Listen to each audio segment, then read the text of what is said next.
Men break not because the world is cruel, but because they have built themselves upon illusions too fragile to withstand reality.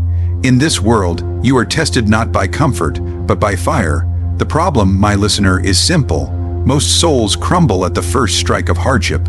They are weak, and weakness invites domination. Today, I will show you how to forge a mind that does not bend, a spirit that does not fracture.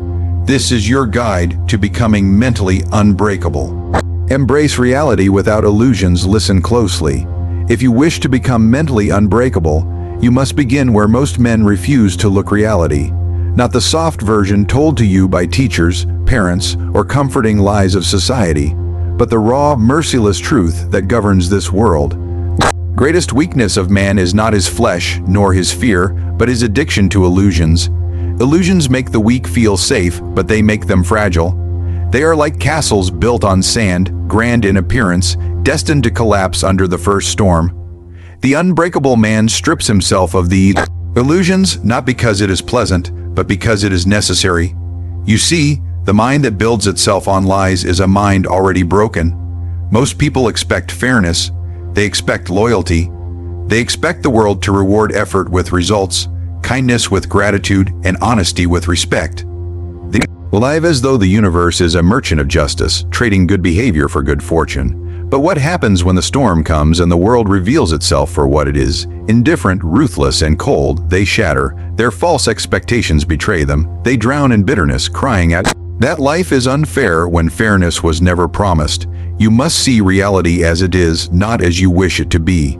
The Machiavellian mind accepts that men are selfish, that power bends morality, that loyalty is often a mask worn until a greater opportunity presents itself. This is not cynicism. This is clarity. If you know that betrayal is natural, you do not fall apart when it comes. If you know that hardship is inevitable, you are not surprised when it arrives at your door. Most crumble because they believed in a world that does not exist. You must not. Consider the man who walks through life expecting gratitude. He works, he sacrifices, he gives of himself, believing others will return the favor. But when the day comes and his effort is met with silence, or worse, betrayal, he breaks. He screams at the heavens, asking, "Why me?" But the stronger man never asked that question.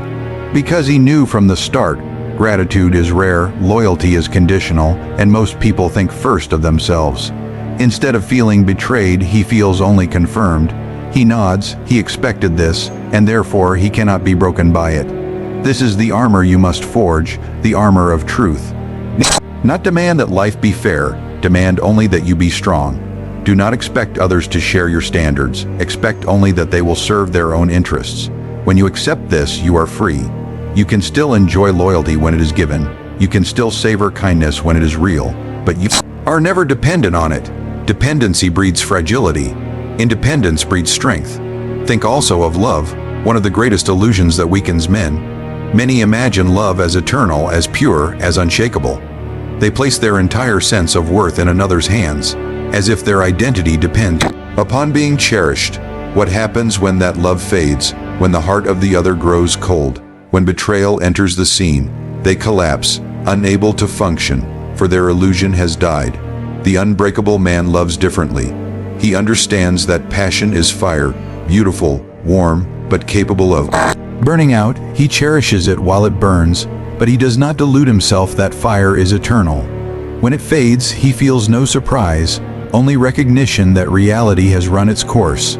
And because he foresaw it, he remains standing. The weak dream of a world where honesty is rewarded, where sacrifice is honored, where virtue guarantees victory. The strong know that virtue without power is often crushed, that sacrifice is forgotten, and honesty can be punished. They do not despair at this, they adjust, they prepare. They live according to what is, not what they desire. Understand this. Illusions are addictive because they comfort the mind. They allow you to escape the weight of responsibility.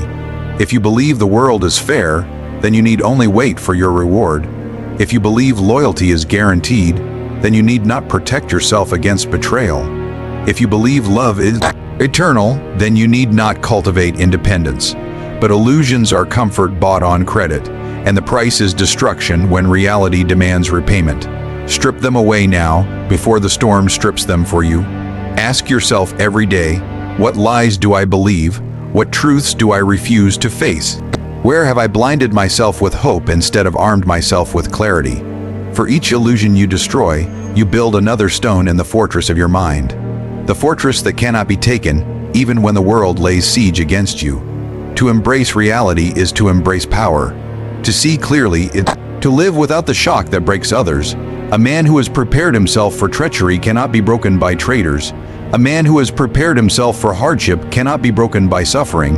A man who expects nothing and yet works for everything is the rarest and strongest of men. This is the first law of becoming mentally unbreakable. Face reality without illusions, and let the truth, no matter how cruel, be the ground upon which you stand. Weaponize discipline and control power belongs not to the man who wishes, but to the man who commands. And the first territory you must conquer is not kingdoms, not armies, not crowds, but yourself. A man who cannot command his own appetites is a slave disguised as free.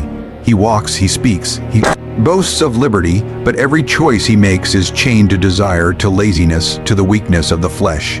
You must learn to weaponize discipline, to make control your sharpest sword. Discipline is not about denial for its own sake. It is not about fasting merely to suffer, nor about laboring merely to exhaust yourself. It is about training your will to become a sovereign ruler, unchallenged within your own body and mind. The unbreakable man does not ask, "Do I feel like rising today?" He rises. He does not ask, "Do I want to endure this hardship?" He endures. He does not wait for inspiration or mood, for these are fleeting. He acts because he has commanded himself to act. That, my listener, is power. Think of the ordinary man. He knows what must be done. He knows he should train his body, study his craft, sharpen his mind, and yet he waits. He waits until he feels like it. Until conditions are favorable, until tomorrow looks brighter. But tomorrow is a liar, a thief of time. And while he waits, his edge grows dull. His strength decays. His dreams wither. The disciplined man does not wait. He acts when it is inconvenient, when it is unpleasant, when it is painful. Because he understands the simple law of nature, that comfort is the bait of weakness. The more you chase comfort, the more fragile you become. Control, then, is the second blade of this weapon. Discipline without control becomes fanaticism, an exhausting march that leads to collapse. But when discipline is sharpened by control, it becomes precise, deadly, unstoppable. Control is the art of directing your energy, of placing your effort not where it is wasted, but where it conquers. The undisciplined man spends his hours chasing pleasure, distractions, endless indulgence in what feels good, but produces nothing. He is controlled by his appetites, by the lure of food, of lust, of idle entertainment. He believes he is free, but he is bound by invisible chains. The man of control sees these temptations, and though he feels them, he does not bow. He chooses his path, rather than being pulled upon it like a beast with a ring through its nose. Do you understand the strength this creates? The man who has mastered control cannot be bribed with small pleasures. He cannot be manipulated by the promise of comfort, nor broken by the threat of difficulty. Imagine a ruler who cannot be seduced, cannot be flattered, cannot be weakened by indulgence. That ruler commands absolute power, because he cannot be touched by the same vices that enslave others. This is why you must not merely practice discipline occasionally, but forge it as your identity. It must be as natural to you as breathing, but make no mistake. Discipline is not glamorous. It is not a dramatic moment of fire and thunder. It is repetition. It is monotony. It is rising each day to do what you have promised yourself, even when no one is watching, even when no one rewards you. The weak abandon the path when it grows dull. The strong continue because they are not servants of their feelings, but commanders of their destiny. There will be pain. There will be mornings when every part of your body screams to remain in bed, nights when your mind begs for release, days when resistance seems unbearable. This is where the majority collapse. They confuse desire for destiny, and so they submit to it. But if you endure, if you force yourself through the resistance, if you deny the easy path, you transform yourself into something rare. Each act of discipline is like steel hammered upon the forge. Blow after blow repetition after repetition, you are hardened until nothing can bend you. Ask yourself, who commands you? Is it you, or is it your hunger, your fear, your sloth? If another man can tempt you with pleasure or silence you with fear, then you are not your own master. You are already broken. When you refuse, when you resist, when you bend your impulses to your will, you taste the first flavor of sovereignty, and sovereignty over self is the foundation of all other power. Control extends beyond the body into the mind. You must control not only what you do, but what you allow yourself to think. Most men are prisoners of their own thoughts. They replay failures, they dwell on insults, they let fear run wild through their imagination. You cannot allow this. If the mind is a fortress, you must guard its gates. Admit only thoughts that sharpen you, that prepare you, that keep your course steady. Cast out those that weaken, those that soften, those that seduce you into inaction. This is the discipline of kings, to speak when silence is dangerous and to remain silent when words would betray you, to act when others hesitate and to wait when others are reckless, to rise when every voice within whispers rest, to resist when every hand around you grasps for indulgence. Discipline is not chains, it is the key. Control is not limitation, it is freedom. The man who rules himself is never ruled by another. The man who disciplines himself is never conquered by the world. Turn suffering into power. Suffering, this is the word most men flee from, the shadow they try to escape, the storm they pretend will never reach them. And yet, suffering is inevitable. It does not knock at your door politely, it breaks it down. Illness, betrayal, loss, humiliation, failure. These are the taxes of existence, demanded without mercy, without choice. The weak curse suffering. They see it as an enemy, a punishment, a misfortune meant only to destroy them. And so, when it arrives, they collapse beneath its weight. But the unbreakable man does something different. He bends suffering to his will and turns it into power. Understand this, you cannot escape pain. You can only decide what you will do with it. There are men who suffer and are diminished, and there are men who suffer and are sharpened. The difference lies in perception. If you believe suffering is a sign of injustice, you rot in resentment. If you believe suffering is proof that life has singled you out for misery, you decay in self-pity.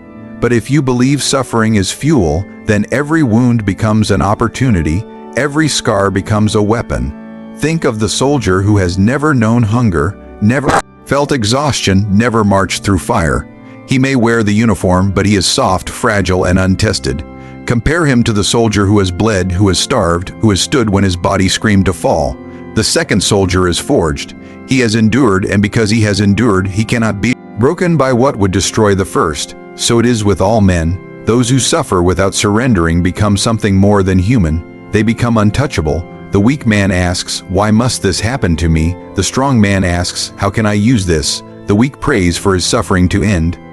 Strong endures his suffering until it bends to him. Do you see the difference? The same fire that melts wax hardens iron. The fire does not choose. It is the material that decides the outcome. You must decide what you will be, wax or iron. Consider betrayal. To be betrayed is agony. It rips apart crust, it humiliates, it leaves a scar upon the soul.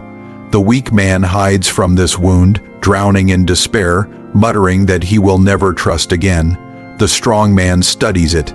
He examines betrayal not as tragedy but as teacher. He learns who can be trusted and who cannot. He learns to guard himself without losing clarity. He learns that suffering has given him foresight. Betrayal is no longer merely pain, it is instruction. Or consider failure. Most men fear it more than death. To try and fail is, in their eyes, to prove weakness, to prove incompetence. But failure is the purest form of suffering that creates power. Every failure cuts away arrogance, shatters illusions, exposes flaws. The weak see this exposure as shame. The strong see it as refinement. Every strike of failure is a chisel against stone, shaping them into something harder, sharper, unstoppable. Suffering also teaches endurance. Endurance is not built in comfort. It is born in the long nights of struggle, the silent battles fought when no one is watching. A man who has never been denied will crumble the first time the world says no. A man who has never lost will fall to pieces the first time defeat crushes him, but a man who has suffered again and again, who has risen every time he was struck down, this man becomes unbreakable. His endurance is his crown. You must reframe suffering in your mind. Each time you are humiliated, Think not of the shame, but of the strength you are building in silence. Each time you are abandoned, do not mourn what left you, but sharpen your independence. Each time you are beaten down, do not curse the pain, but rise with greater defiance. Pain can destroy you, or it can sculpt you. The choice is yours. Look at history. The greatest figures did not ascend because life was kind to them. They ascended because life was cruel, and they refused to bow. Leaders who were exiled, generals who lost battles, kings who were betrayed, yet they returned, hardened, more dangerous, more relentless. Their suffering was not the end, it was the forge. Every trial they endured carved away weakness until only strength remained. This is why the man who avoids suffering remains small.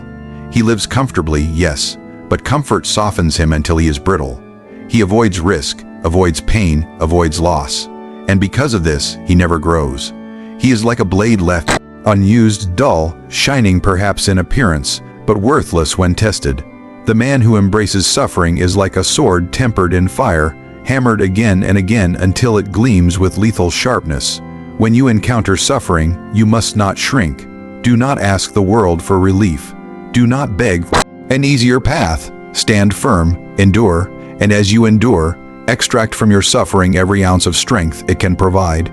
Use betrayal to sharpen your wisdom. Use failure to sharpen your resilience. Use loss to sharpen your independence. Suffering is the hand that molds you if only you allow it.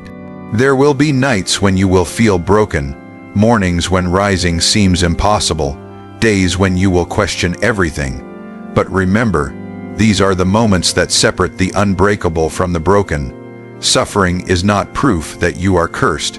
It is proof that you are being forged. Master the art of perception. Power is not only what you possess, it is what others believe you possess.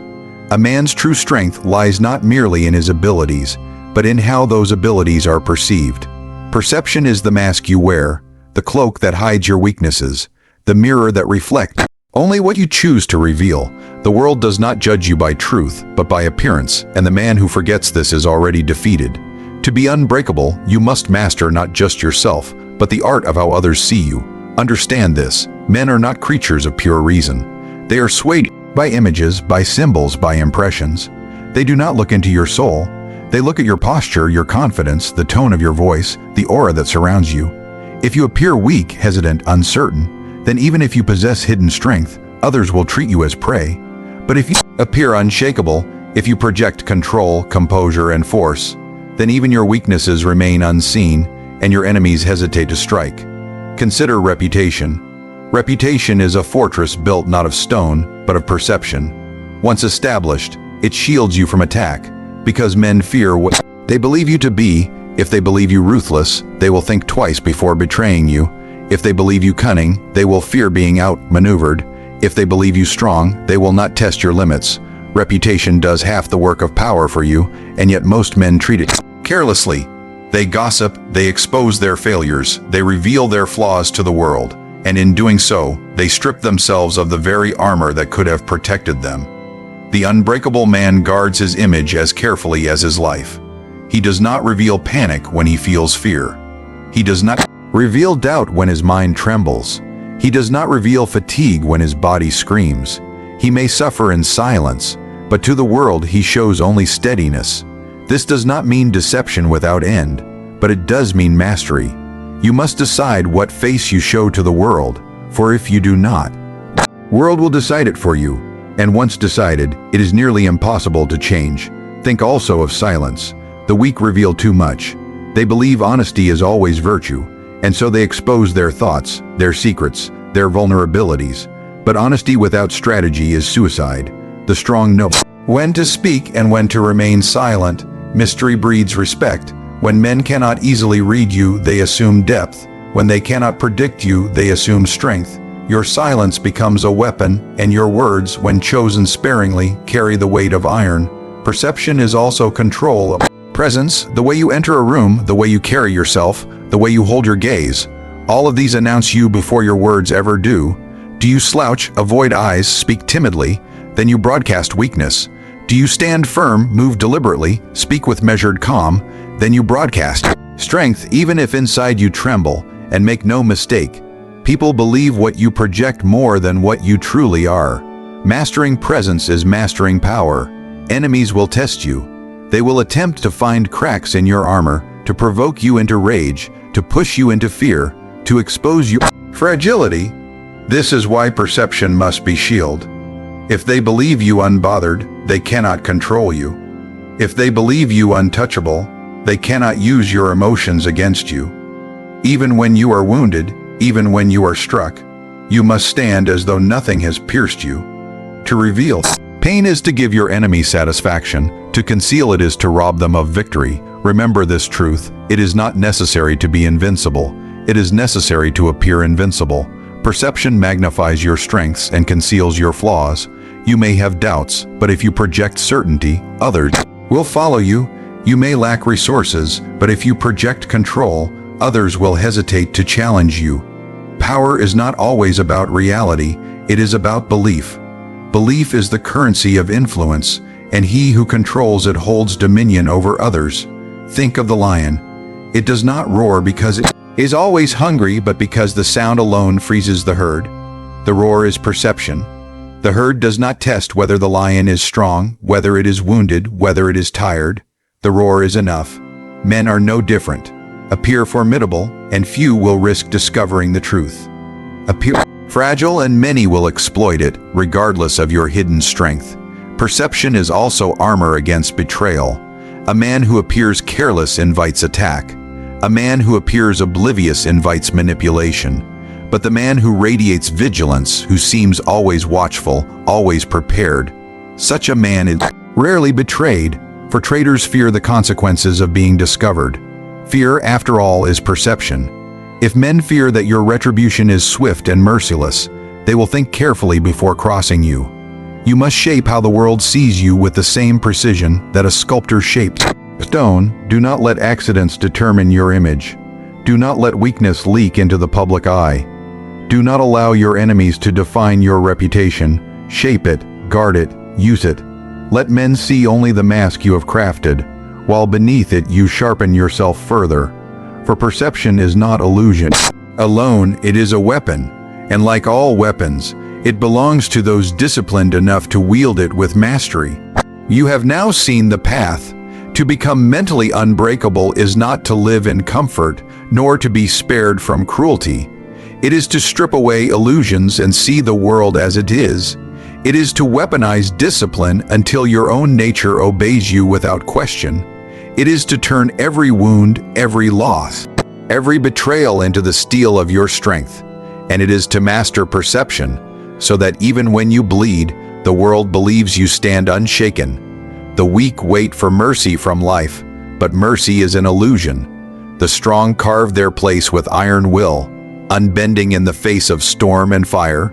Remember this: power belongs not to those who ask, nor to those who hope, but to those who endure, to those who master, to those who refuse to break.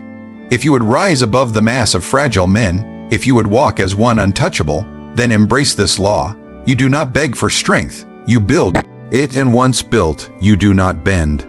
This is how a man becomes unbreakable.